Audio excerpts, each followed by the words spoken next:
Good morning, guys. Today is a clean with me of my disaster house. I want this to be motivating and I hope you enjoy. More than ever, I've received messages and letters from you saying that life is totally in the way of cleaning. You work 2 jobs, you or a loved one is battling chronic illness, you have anxiety or depression, or you just aren't motivated.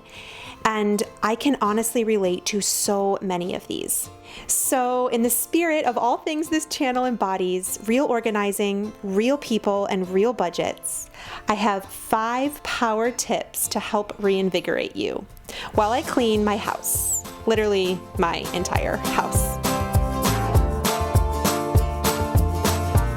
First, a question.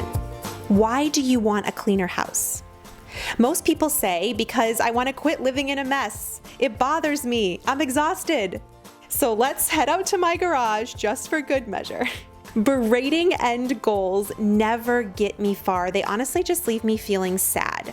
And this is where positive framing comes in. So try something like, I want to live in a space that inspires me. I want to have time for my kids and my family. For me, these piles started because they were delayed decisions. Summer stuff, donations of old baby gear, I just set it there until it got out of control. Clutter breeds more clutter. I got motivated because a friend got pregnant, so preparing those things for her inspired me to keep things going. My positive framing? I want to help my friend and have a space ready to enjoy football season. Go Lions!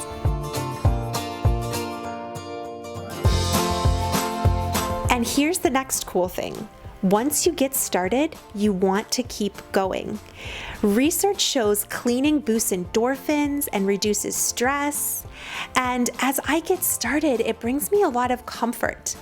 I think of it as a way of practicing mindfulness too. Have you guys found that? And science proves it. I'll be sure to link all the cool research down below. It's all for you. I did it all for you. It's all for you. It's all for you. It's all for you.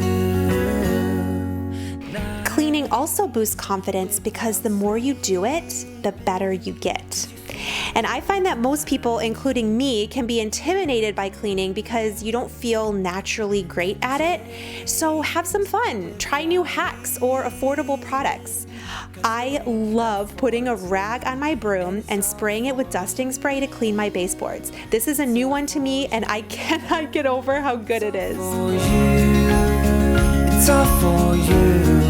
I did it all. And I love my steam mop to clean my floors. All you need is one sensation to get you on your feet. And my 2 favorite Dollar Tree products right now are this blue microfiber rag marketed for kitchens and this $1 duster. At our house, we operate under the 80-80 rule. I want to have 80% of my house clean 80% of the time. It's realistic and manageable for me.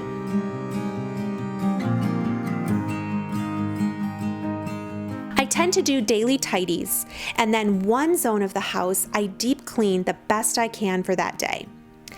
But the downward spiral of your effort is inevitable.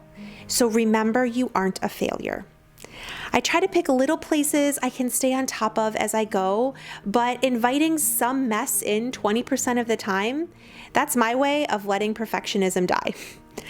I recently saw an amazing interview with author Elizabeth Gilbert, and it hit me so hard. So I'll just let her describe perfectionism. The trick is to actually expose it, to pull off its fake mask, and to expose perfectionism and call it by its real name, which is fear. That's all it is. It's fear. It's fear that you're not good enough. It's fear that you're not worthy. It's fear that you're going to be revealed, uncovered, exposed, betrayed, criticized, all of it. And so you're trying to mask that absolute terror by never making a misstep. It's the lie. Perfectionism is the lie that says that there's some kind of a rent that you have to pay to be here on this earth, and that you've got to master it in order to be allowed to be here. When there isn't one, it's like you're auditioning for a part you already got. Like, you get to just be here. You don't have to be perfect to be here, or even good. You just don't have to actually do anything. You're allowed to just be.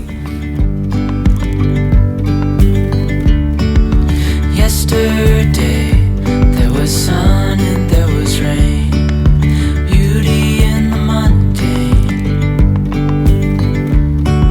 And as the light startled our Let your problem areas tell you a story. If clutter keeps accumulating, it probably means that space is not working for you. I definitely have one of those in our guest bedroom. I love DIYs. These are all my Christmas and Halloween and upcoming fall DIYs. And once a year, people are actually sleeping in this room. So it's much better as a craft room. And I plan to change that out once we have the budget and do a makeover, because mess is always creeping in. And I can't wait to show you guys that whole reveal. It will totally be worth it. I hope this video encouraged you today, motivated you to get up and try and do. Let me know in the comments below what stood out to you. It helps me bring you better and more content. Sometimes our homes just need a little extra love to feel like their best self. If you enjoyed this video and want more like it, leave it a big thumbs up. I am so grateful you are here. And if you haven't joined the Dime Tribe, click that subscribe button. I would love to see you guys in the next video. Bye.